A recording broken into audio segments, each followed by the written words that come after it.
Hello friends, welcome back to my channel Karthik Telugu news. Friends, ఇవాళ కొత్త పెన్షన్లకు సంబంధించి ఒక ఇంపార్టెంట్ అప్డేట్ న్యూస్ అయితే రావడం జరిగింది. దీని గురించి మరిన్ని విషయాలు ఈ వీడియోలో తెలుసుకుందాం.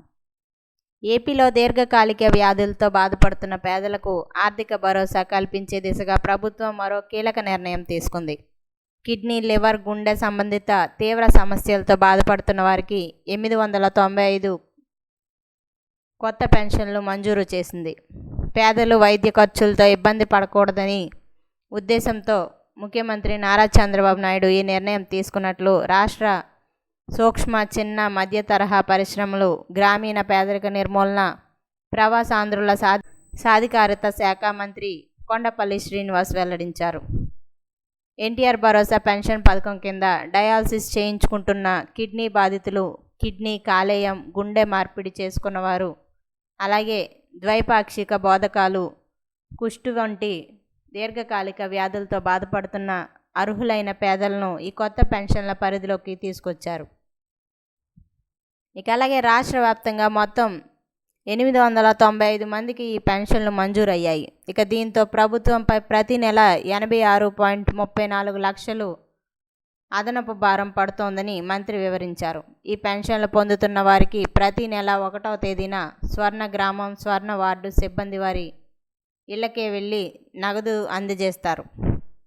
పేదలు కార్యాలయాల చుట్టూ తిరగాల్సిన అవసరం లేకుండా నేరుగా వారి వద్దకే సేవలు అందేలా ప్రభుత్వం చర్యలు తీసుకుంటోంది.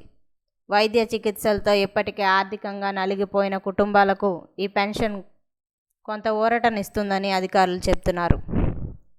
అలాగే రాష్ట్రంలో ఎన్టీఆర్ భరోసా పథకం కింద ప్రస్తుతం లక్షలాది మందికి వివిధ కేటగిరీల్లో పెన్షన్లు అందుతున్నాయి. వృద్ధులు, వికలాంగులు, విధవలు, చేనేత కార్మికులు, మత్స్యకారులు, ఒంటరి మహిళలు, దీర్ఘకాలిక వ్యాధులతో బాధపడుతున్న వారికి, ఇలా విభిన్న వర్గాల వారికి ప్రభుత్వం నెల నెల ఆర్థిక సాయం అందిస్తోంది. గత కొన్నేళ్లుగా పెన్షన్ మొత్తాలను దశల వారీగా పెంచుతూ పేదలకు భరోసా కల్పిస్తోంది. అలాగే ప్రస్తుతం రాష్ట్రంలో ప్రతి నెల సుమారు 64 లక్షల సామాజిక భద్రతా పెన్షన్ల కోసం 2,700 కోట్ల రూపాయల వరకు ఖర్చు అవుతున్నాయి.